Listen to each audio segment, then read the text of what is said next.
Hey there, welcome to MOKSHA Life, a no BS approach to self-mastery and living a life of purpose.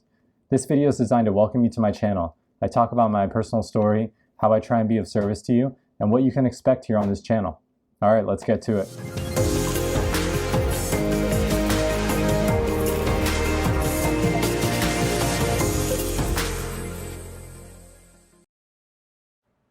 So what is MOKSHA Life all about?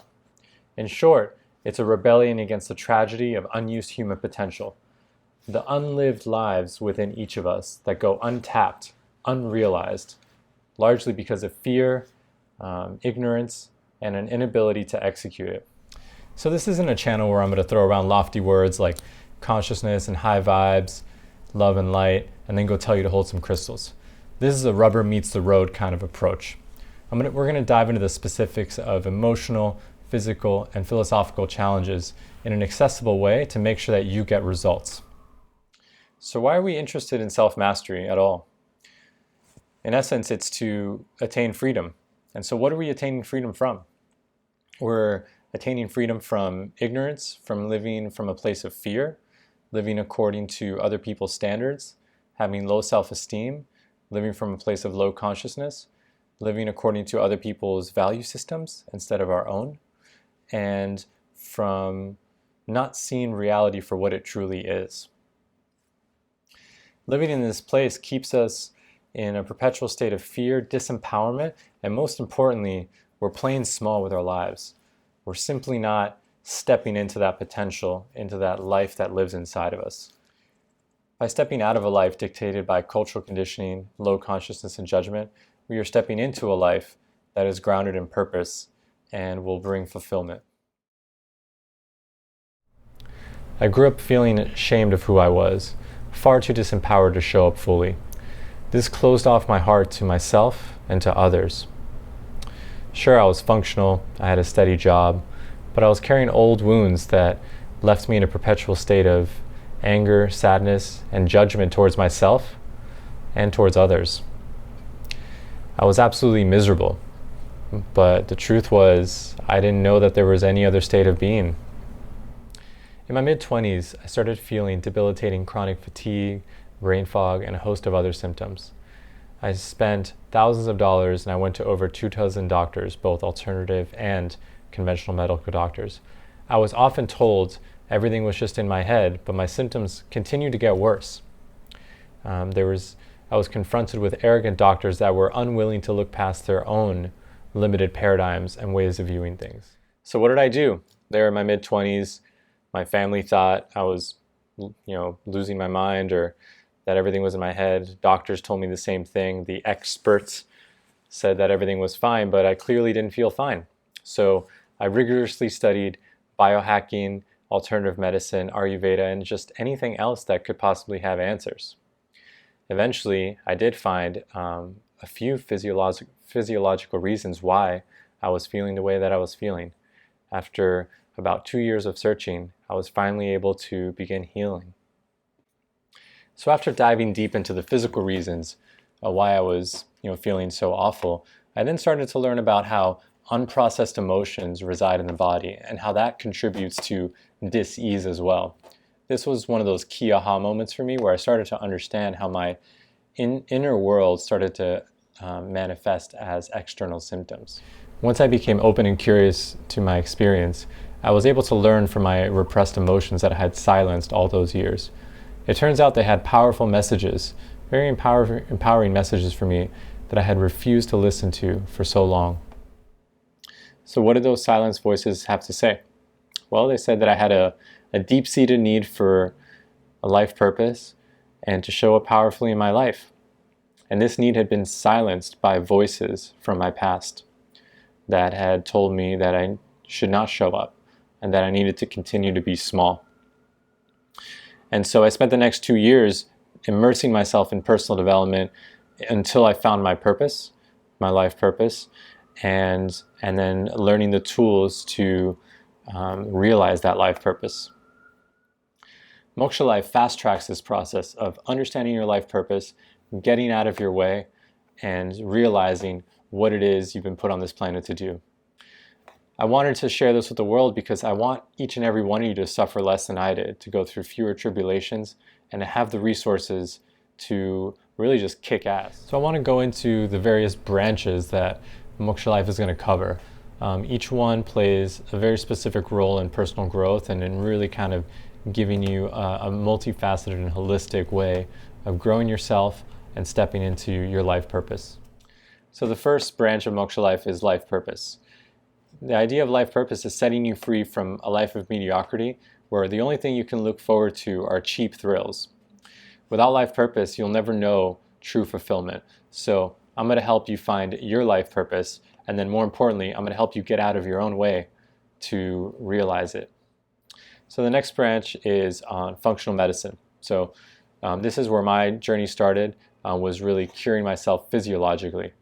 It might be different for each person. However, deep inner work is simply not possible when your body's loaded with toxins and you're not treating it properly. You want to make sure that both the body and the mind are functioning at 100% so we can really achieve that level of self-mastery. The next branch is life design.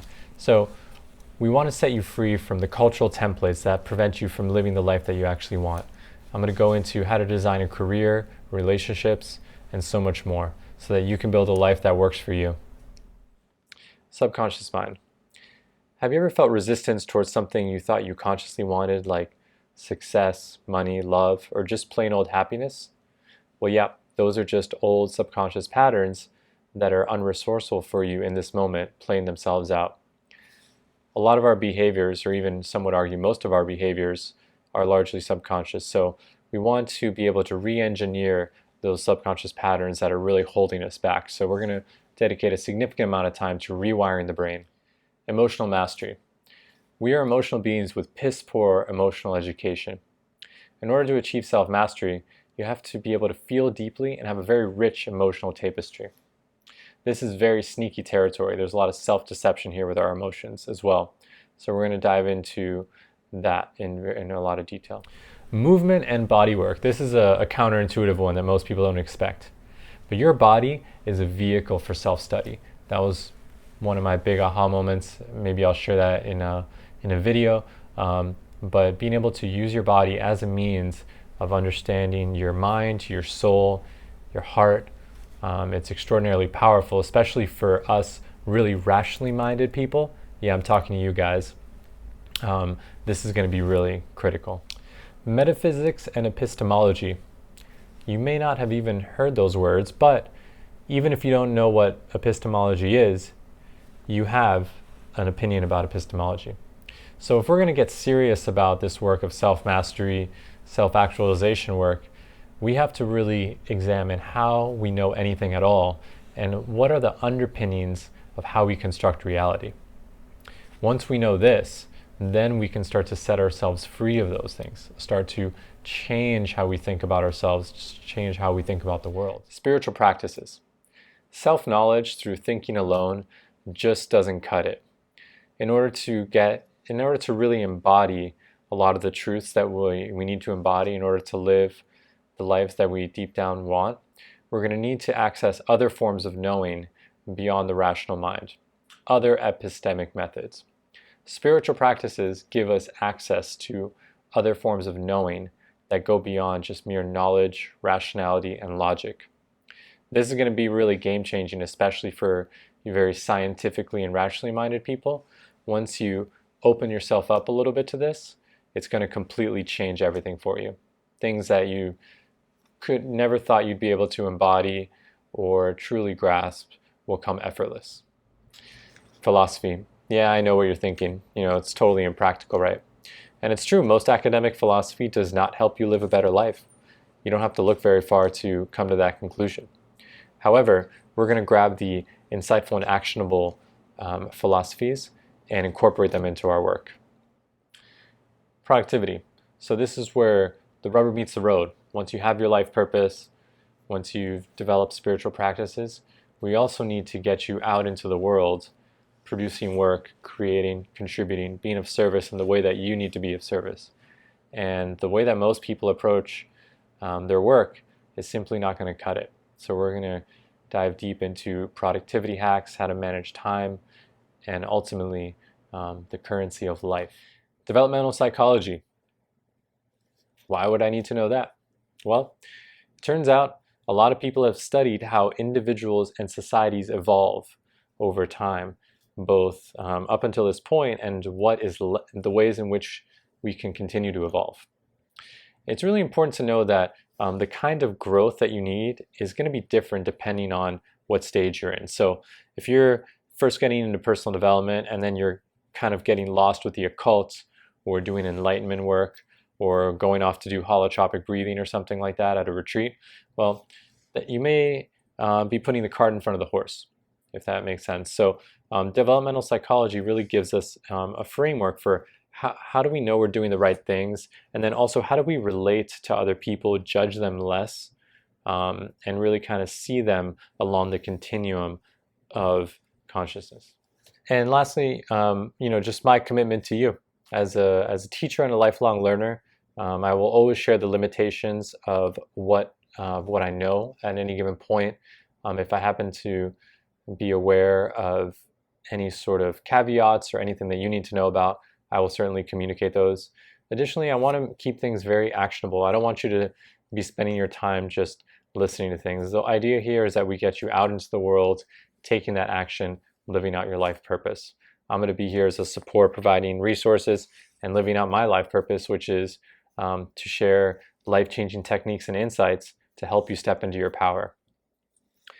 I'm going to try and avoid unnecessary complexity. We're going to dive deep into topics that will, in and of themselves, be kind of challenging to grasp, but I'm going to try and make them as simple as possible without diluting their depth. So there we are. That's an overview of Moksha Life. I want to end this video with a quote from one of my favorites, Joseph Campbell, and the quote is, "The privilege of a lifetime is to be who you are." I think that encapsulates what we're doing here quite well, is I want to set you free from everything that's holding you back so you can step in to yourself. I'm really excited to play a role in the unfolding of your highest expression. I can't wait to see what you do, and I can't wait to share everything that I learned along my path with you.